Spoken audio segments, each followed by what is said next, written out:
So I haven't eaten junk food for the past 500 days, and I've come out of this journey with a few pieces of advice and wisdom that I'd like to share with you right now that would have helped me a year and a half ago go through the same journey but without so much suffering. Because again, the reason that we're eating this junk food isn't because we're hungry. Like if you're hungry, we'd go and eat what our moms made and then just chill. The reason that I would eat this junk food was simply because I craved this weird sort of pleasure where I wanted to feel comfort and I wanted to feel this self-love that I lacked. I was unfit. I had poor self-esteem and I was unable to focus and do anything productive. And so I used junk food to try to escape from the fact that I didn't feel happy about where I was. And so it became so difficult to let go of this junk food because it meant more than just a little bit of taste on my tongue. It meant an escape from this suffering that I'd been going through so long. Nowadays, even though we have so much pleasure around us, so much junk food, so much entertainment, we just seem more and more depressed, aren't we, right? Here's the thing, bro. You already know how to stop eating junk food. Like, you just take the fingers out of the chip bag and you just stop eating it, right? And so what I found is that I already knew how to stop eating junk food, but I didn't know why I was eating it in the first place. This addiction to junk food is a symptom of a bigger problem within you that causes you to just keep on eating it, even when you're full, even when you know it's not good for you. That's your problem. You need to know why you're eating it. And so for me, the reason that I was eating this junk food was because I needed some way to make life feel pleasurable. I wasn't progressing towards any goals that I had. My relationship with my parents wasn't good at all, right? And so I used this junk food to add pleasure into my life because I didn't get it through the life that I normally live. And not only that, I had poor mental health because I was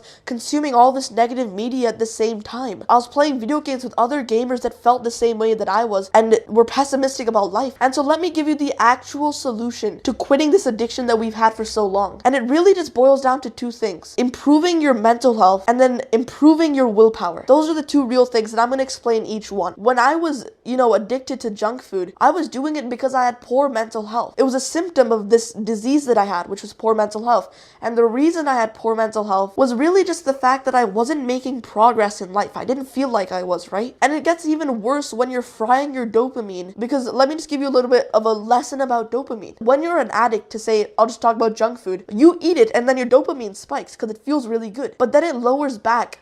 But it doesn't just lower back to where you were before. It goes even lower. So pretty much you eat the junk food, you were here, you eat it and it spikes up and then it goes even lower. And so you feel even worse after you eat the junk food, so you eat more of it. And slowly it just keeps on lowering until eventually your baseline dopamine is so low that you're not going to be motivated to go and work out. You're not going to be motivated to live life. You want to find the easy way out instead, which is why junk food becomes a part of your life. And so what I found was that you need to improve your mental health if you want to get rid of this addiction. So after spending months trying to improve my baseline dopamine, I finally found it. The way that you take your dopamine back up is through this habit that pretty much changed my life, and it's called meditation, bro. So I'm not gonna sit here and talk about the spiritual benefits of meditation because that's not really how it works. So just hear me out, bro, because if you actually adopt this habit, your junk food addiction will literally go away. That is so crazy, right? This one habit will literally get rid of not only your junk food addiction, it'll get rid of maybe your video game addiction. It'll improve your willpower. It'll make you more motivated because it rewires your dopamine. So you'd be pretty stupid to just click off the video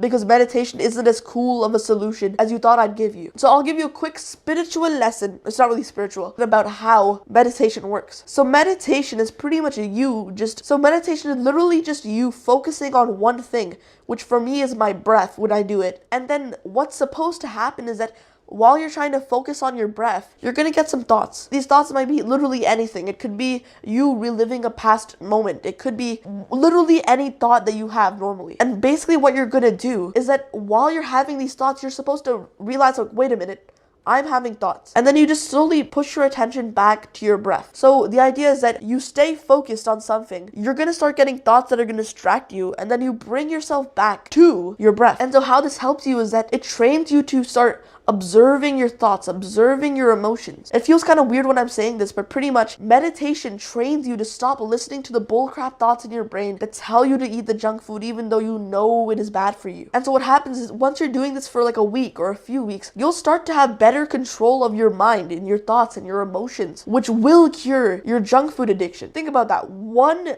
habit that you just have to adopt for like a few minutes a day will literally cure this junk food addiction that you had for years. That is crazy, right? But it is possible if you just do it. So how do we start implementing this habit of meditation into our lives? You can't really just tell yourself to meditate more. You need to create a specific time and place during the day that is the same every single day where you will meditate. So for me, what I do is pretty much I'll wake up, I'll go take a crap and I'll shower, and then I'll sit down on my desk, and that is usually the time where I'll meditate. And so what you need to do is you just need to make sure that you have a specific planned out time of meditating so that you won't procrastinate on it like you normally do, right? And another thing is that when you're starting out this habit of meditation, don't start by doing a 20-minute attempt, right? Because you're not quite advanced enough yet. What you need to do is you need to make the habit feel easy for you to actually make it into a habit. So just start out with like literally 3 minutes of this. Spend 3 minutes training your mind through meditation to stop listening to its thoughts and emotions. That's all you need right now. And then slowly, as the weeks pass by, increase that. So after a week,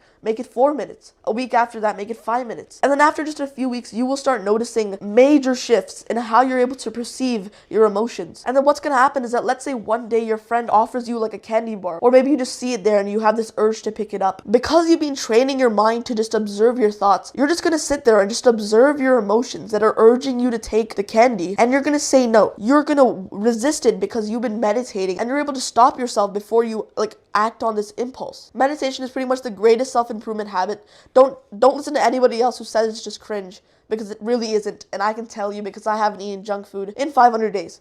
So you might as well listen to me, bruh. But another thing that I want to talk to you about is your willpower. Because willpower is another thing that you're gonna need if you want to get rid of this addiction. So what willpower is just you resisting something that you know is bad for you. And so it's pretty much common sense that if you level up your willpower, you'll pretty much be able to resist the junk food. And another cool thing is that willpower, from what I found, is almost like a skill in a video game. As you use more willpower, it's almost like you're adding more XP to this willpower skill until eventually it levels up. And so when you train your willpower, you'll be able to resist more and more things. So instead of just you resisting, until it'll become easier and easier to resist the junk food until you're actually sort of afraid of eating it. You don't want to. If you want to train your willpower, one of the best way to do that is meditation, but another way you can do it is simply by taking a piece of whatever junk food that you really like. I'd put it on my desk and I'd just stare at it. I'd resist it. I would have this impulse to eat it, but I would just stare at it and I just think, why does this have control over me? I would have this recurring thought of, why is this external force, this junk food, in control of me? And it would feel a little bit difficult. I'd be tempted to eat it, and I'd have these thoughts of oh, it's whatever, it's just a bag of chips, I'll eat it afterwards. But I wouldn't. And what would happen is that every single minute that I would resist it, I'd keep it on my desk for the entire day. Every single day I do this, I pretty much added another few XP to my willpower skill. I was training my willpower to the point where that bag of chips felt invisible to me. What most people try to do, which is wrong, is that they try to simply just get rid of junk food from their environment completely. And that is really helpful when your willpower is really low. But you also need to train your willpower so that, again, when your friend offers you the candy, you'll be able to resist it. You're training the willpower so that eventually you're leveled up high enough where it doesn't even occur to you that you should eat the junk food. And so for an hour every single day, just place a bag of chips or whatever really tasty junk food that you like on your desk and just keep it there in your environment. Resist it. And what happens is that over time, it just becomes invisible. But while you're doing this willpower training, again, another thing that's really helpful is to also get rid of the junk food from your environment. So what this pretty much means is that you don't want junk food just scattered around the house, easy for you to reach. Because again, your willpower is here. But if you keep on using it, it's going to go down until eventually you're just going to cave in and eat the junk food. So what you need to do is that, except for when you're purposefully trying to train your willpower, get rid of all the junk food and store it away. Because when you see it, you're going to be triggered to eat it, and then it's going to deplete your willpower to the point where it's going to become really difficult to keep going. So what you need to do is you need to make the junk food invisible, because it would be like trying to get a meth addict out of the addiction while keeping bags of meth just around the room. It doesn't help. And eventually you're gonna have a high enough willpower where you're not gonna eat it. And the thing is, it's going to be hard. I've never said this was gonna be easy, bro. But with time, with patience, and with the right mindset, you will go far, bro. You can beat this addiction that you have been struggling with for so long in just a month or two. It's so cool. It doesn't even take that much time when you're committed to improving your mental health and leveling up your willpower and just committing to self-improvement. So that's all I have for today, bro. If you found value, subscribe, and I hope that I can see you again on your recommended feed to give you more advice just like this. So yeah, my name's Atharv. See you soon.